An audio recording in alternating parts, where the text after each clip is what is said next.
Assalamualaikum kawan-kawan. Okey, malam ni kita nak masak kari ayam. Senang je. So yang ni bahan-bahan dia. So ni bahan pertama lah. Kita nak potong sedikit bawang merah untuk buat tumis. Okey, yang ni bawang merah yang dah kopek. Abang ni kalau boleh nak menyenangkan kerja, memang abang akan beli yang dah siap kopek. Yang dah siap kupas lah, kulit dah tak ada dah. Yang ni abang beli kat Jaya Grocer. Tapi actually kalau pergi dekat NSK pun ada jual juga. NSK murah sikit, Jaya Grocer mahal sikit lah. Tapi apa-apa pun, macam prinsip Nigella dalam TV tu, dia kata if you can take the stress out of the kitchen, do so. Kita nak masak dengan enjoy-enjoy, tak mau stress.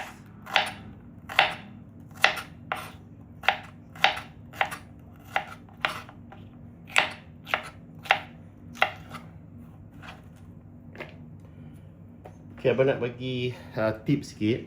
Kalau ikut dulu mak abang kan, dia bila dia cerita macam mana nak potong bawang ni, okey. Dia ada dua cara. Satu, kalau potong kot sini, contoh macam ni.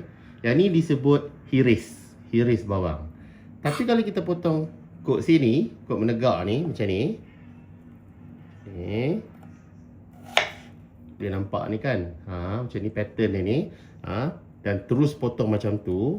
Itu kita sebut macam ni, macam ni. Ini kita sebut mayam. Okey, kita sebut mayang. Di mayang. Okey, yang ulit mayang tu, itulah. So kalau ni lah ikut cakap orang tua betul ke tak, Wallahualam. Depa kata kalau nak tumis, potong cara mayang, sebab dia release more flavor. Tapi kalau nak hias atas makanan, hiris supaya nampak elok dia punya pattern bulat-bulat tu. Tapi melalui pengalaman abang lah, abang rasa sama je, tak beza pun. Mayam ke hiris ke, sama saja. Tak apalah, orang tua kan. Okay. So, untuk bahan tumisan seterusnya, sini kita pakai kulit kayu manis. Lepas tu abang pakai ni bunga lawang. Dan abang tak suka sangat, tapi rasa dia sedap, tapi jangan buat banyak sangat lah. Ni buah pelaga. Okey, buah pelaga. Okey, kalau Mak Saleh pakai cardamom. Lepas tu ni sini ada daun kari, of course lah ada daun kari. So sebab nak buat kari kan. So kita lurutkan daun kari ni macam ni. Okey.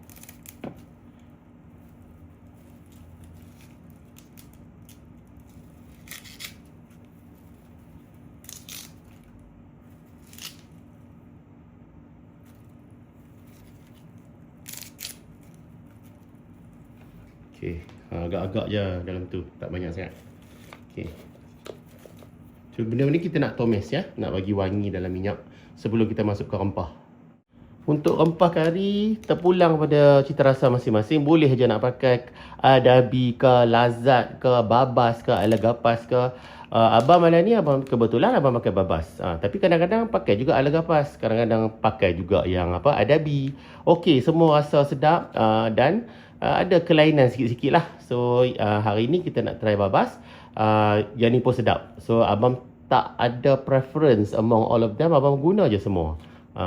Malah ada time abang combine. Tapi yang hari ni, malam ni kita nak pakai babas lah. Setiap orang masing-masing ada cara nak prepare rempah ni sebelum nak tumis. Abang suka dia jadi macam bukan paste, tapi macam bancuhan. So ni dalam ayak ni, masukkan yang ni ayam sekilo. So abang pakai dalam pack ini berapa gram? Pack ni 250 gram. Mungkin pakai dalam actually 100 gram, 150 gram macam tu lah. Ni agak-agak je ni, sebab abang dah duduk biasa masak banyak kali, tak pernah timbang pun.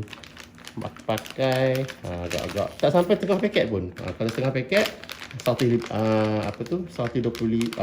gram ni, mungkin 100 gram lah kot, tak sampai half a packet pun. So bancuh dalam ayak macam ni, bagi dia jadi bancuhannya, cayak, supaya sekali kita boleh tumis dengan perlahan-lahan.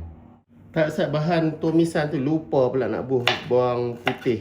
So kita kena buh bawang putih sikit. Ni untuk sekilo ayam abang buh dalam 6 ulas macam tu. Agak-agak je. Kalau suka bawang putih, boleh lebih. Tapi jangan terlalu banyak, takut nanti tengit pula bau dia. Okey, hiris nipis-nipis macam ni. Okey, lepas tu combine sekali dengan bahan tumisan tadi. Sebab sekejap lagi kita nak masukkan serentak dalam minyak yang panas untuk tumis. Abang bila buat kari, abang suka pakai non-stick punya pan. Sebab nanti kita nak masak rempah tu dia tak melekat. Okay, yang ni abang pakai periuk Tefal ni. Lama dah ni, 10 tahun dah periuk Kuali ni, beli dekat Langkawi. So dalam ni ada minyak masak, minyak kelapa. Abang suka minyak kelapa, tapi pakai minyak apa pun tak apa. Minyak kelapa sawit pun boleh. Setengah orang pakai olive oil. Olive oil boleh pakai, tak salah. Tapi olive oil dia ada bau tengik tu. So kita kalau boleh nak yang tak berapa ada bau lah. Minyak kelapa ni dia wangi. So dalam ni adalah lebih kurang 2 mak minyak kelapa untuk ni sekilo ayam So ingat tak tadi bahan kita nak tumis tu, dalam ni ada bawang putih, bawang merah, daun karapoleh ataupun daun kari. Lepas tu ada kulit kayu manis, bunga lawang dan buah pelaga. Okey, so kita akan tumis ni sekarang Hati-hati sebab bunga pula, daun karapoleh atau daun kari ni dia akan meletup bila kena minyak.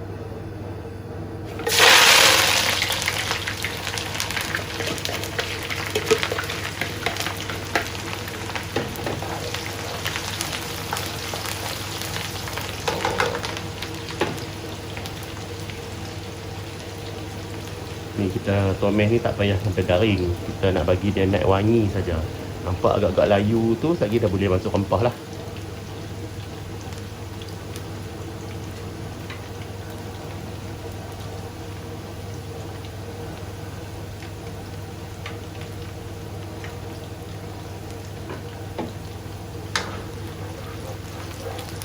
Pada peringkat mula ni abang pakai api yang kuat. Sebab nak bagi dia sebab kalau kita pakai api yang perlahan, dia akan ayak tu akan keluar, dia tak terpeluap, dia jadi macam rebus. Kita tak nak rebus lah. Kita nak dia goreng supaya dia wangi, dan kita nak liquid tu terpeluap sikit supaya jadi macam ni lah, layu dan wangi. Setengah orang ni pun suka goreng sampai garing sikit. Faham tak? Abang takat-takat ni, layu macam ni, ni dah okey dah. Okey. Sebab ni pun dah wangi.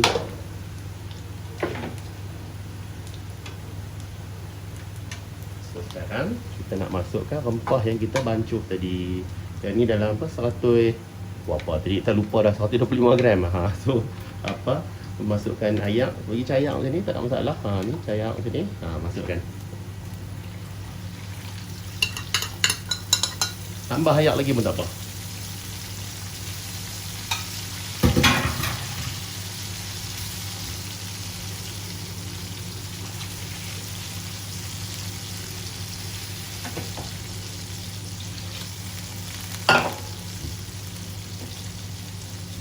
Ini kita stir sikit, kacau sikit. Okey.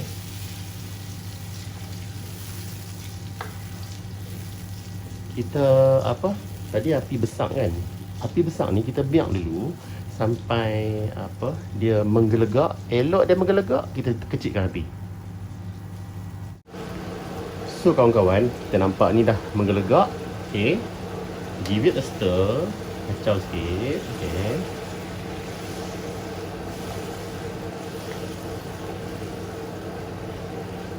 Kacau. Okey. Pada kacau ni terus kecilkan api. Okey. Paling kecil pun tak apa. Kita nak bagi dia menggelegak dengan pelan-pelan sehingga pecah minyak. Pecah minyak tu maknanya minyak ni dah rise to the surface. Dia naik ke permukaan. Tu dah naik sikit-sikit dah. Tapi kita nak bagi naik banyak lagi lah minyak tu, menunjukkan rempah tu dah masak lah. So kita biar saja dulu.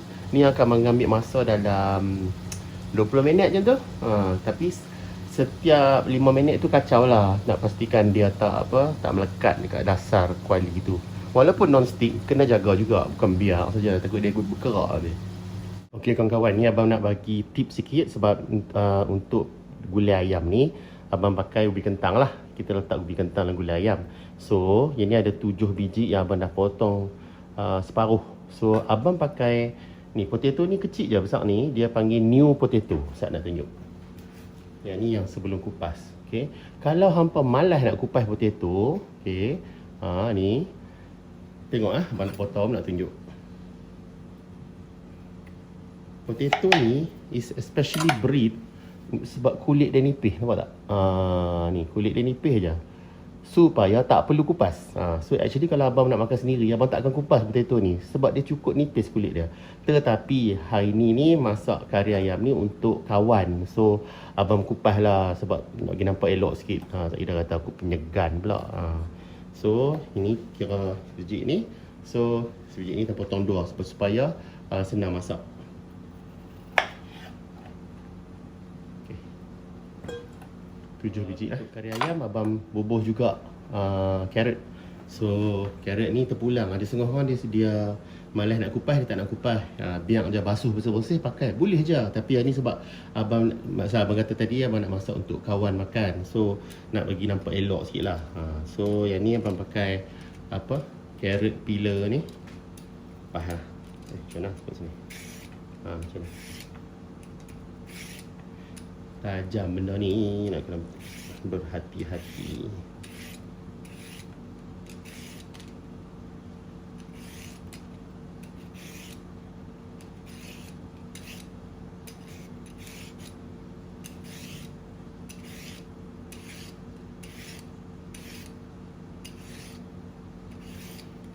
So lepas kupas nampak elok sikit lah, presentable. Tak kupas pun tak apa kalau malas. Dah kupas, kita potong lah. Okay. Agak-agak ayam macam ni, 1 cm tebal. Kita tak nak nipis sangat sebab lagi dia akan masak lama. Kalau kita nipis, dia jadi lembek lagi. So ini abang nak potong 4.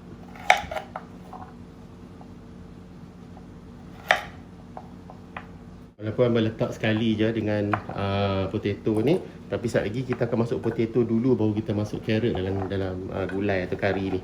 Sebab carrot masak sekejap saja, dalam 10 minutes dah siap dah carrot. Tapi potato ambil masa lebih sikit, mungkin 15 hingga 20 minit lah untuk nak betul-betul empuk. Tapi ni kita bos sekali lah untuk jimat bekas tak payah basuh banyak pinggan. Ni dah merenih selama 20 minit. Dah simmering for 20 minutes. Boleh nampak minyak dia dah naik ke permukaan. Inilah kita sebut pecah minyak. Tengok bila kacau, nampak minyak dah naik ke permukaan. Ni bermakna rempah tu dah betul-betul masak. Kalau hampa teruskan masukkan ayam bersama sebelum rempah dimasak, saat lagi bila makan rasa mentah rempah tu. So ni dah ready. Barulah kita akan masukkan ayam dengan potato dulu. Okay, so start dengan potato dulu.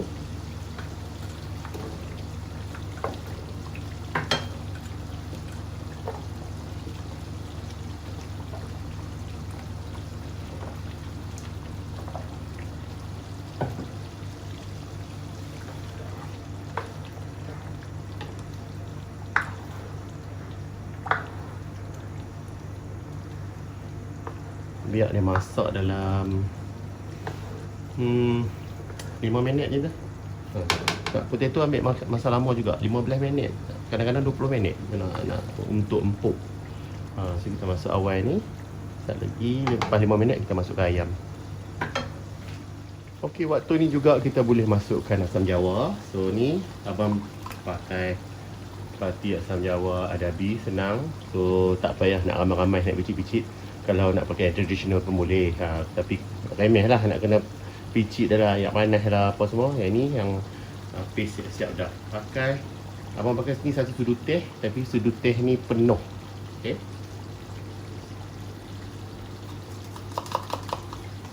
bazir.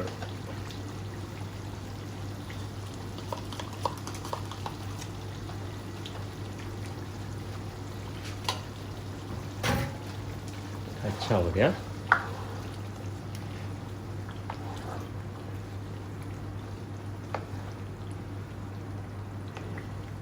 Satu bolehlah kita masukkan ayam. Okey.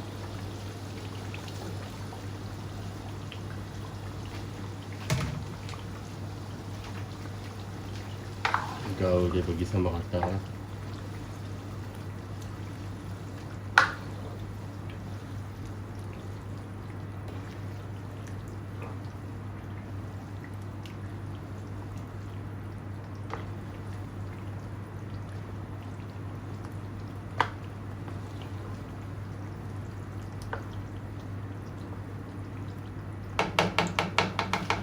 remember tau, waktu ni api kecil ya, bukan api besar, api kecil je. Kalau api besar yang hangus, kita boleh masukkan garam. Jangan masukkan banyak sangat sebab kat ujung nanti kita boleh adjust ikut cita rasa kita lah. So abang selalu at this stage letak setengah sudu besar. Okay. Nanti kat ujung kali lepas masuk santan semua, bila dah kita dah rasa balik, oh not to my taste, baru kita adjust balik masa tu. Sekarang biar half a tablespoon. Ikut cita rasa masing-masing. Setengah orang dia letak gula juga. Okay, abang tak suka pakai gula. So untuk nak bagi manis sikit, abang pakai ni. Nampak tak? Equal ni dia sweet like sugar without the calories. Satu sachet ni is equivalent to 1 teaspoon. So abang letak satu ni je.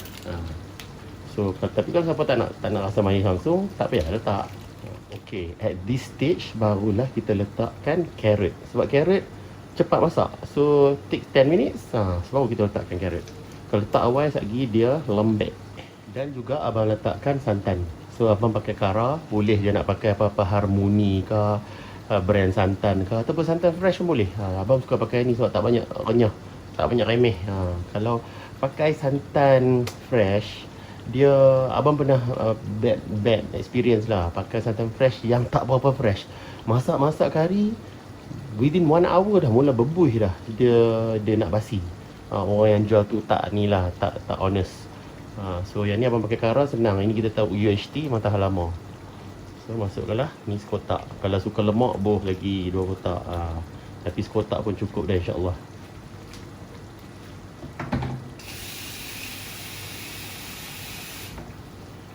Ini sangat pekat. So abang letakkan air untuk bagi dia cair sikit. Adjust lah kecairan tu sikit-sikit. Jangan buh banyak tu ayak tu. Buh ikut cita rasa lah. Nak pekat macam mana ataupun nak cayak macam mana. Ni macam ni cayak dah. Kalau nak cayak lagi, letak lagi ayak.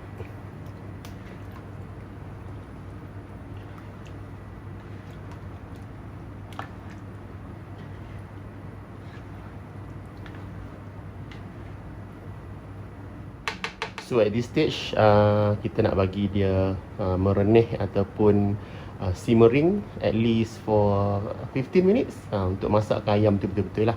So abang at this stage abang suka tutup lah dengan tudung dia dan biar dia renih pelan-pelan. Api kecil Okay, setelah 20 minit dah merenih dalam keadaan tertutup ni, kita akan buka dia. Okay, macam mana kita nak test potato dah masak atau belum? Kita ambil satu potato ni, so kita guna garpu tikam dia. So kalau senang dia masuk, maknanya dah masak. Kalau rasa keras je lagi, bubuhlah lagi beberapa minit bagi dia masak lagi. So carrot pun samalah, tapi carrot insya-Allah dah masak 10 minit je. Ni tekan, okey dah. Kalau dia tekan ni jadi lembek macam nak jadi jam tu, itu maknanya dah overcook. Ni just nice. So ni ayam pun dah elok. Kalau kita masak lagi lama, ayam ni dah akan relai. Some people dia suka relai tu. Tapi for me, I don't. I just like it like this, just still firm lah. Okay, so boleh tutup api dah masak dah. Alhamdulillah.